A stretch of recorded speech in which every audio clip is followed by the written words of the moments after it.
So, yan. Hi guys! So, ituturo ko nga sa inyo kung paano natin lalagyan yung ating mga book of accounts sa ating mga BIR like ledger, journal, and columnar books. Ayan. So, sa mga hindi pa nakakaalam at mga online seller nga is eto, nangangapa tayo pare-parehas. Pero syempre, kailangan aralin din natin. So, isimplify lang natin para hindi tayo ma-stress. Yan, diba? Ano lang naman ito, is tulong nito is talagang para ma-monitor natin yung business natin. So, maganda rin siya.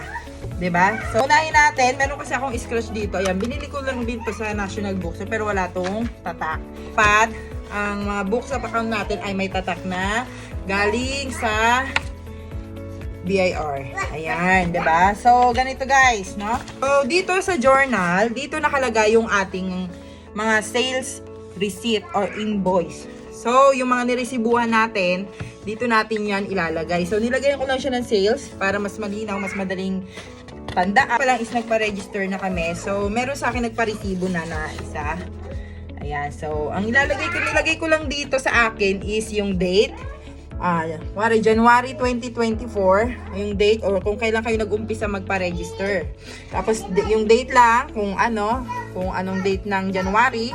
Tapos naglagay lang din ako dito ng tracking number para maano ko kung na-deliver na, kasi since online nga tayo, para mas madaling kasi ito nanghingi siya ng ng resibo, pero COD siya.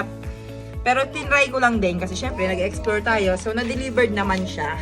Kaya nilista ko para malaman ko kung siya, kung kinuha ba.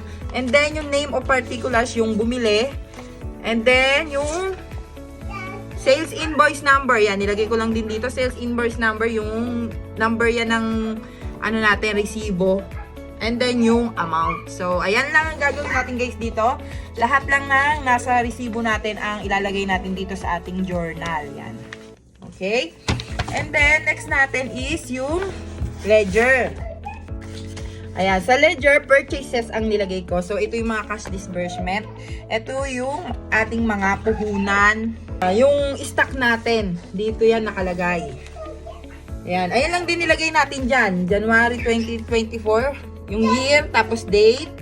Na ilalagay particulars and amount. Tapos pwede nyo panlagyan niya kung ano pa yung mga kailangan perfect kasi ang mga ganito.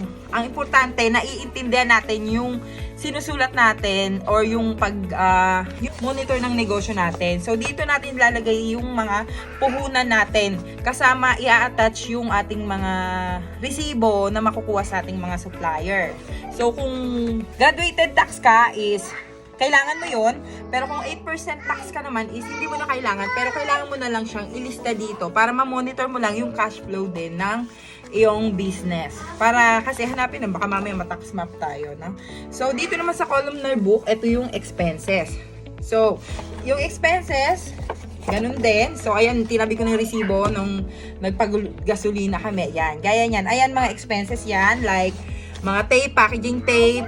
Ayan, yung pagbili ng waybill, expenses, yan. Ilalagay rin natin yan dito.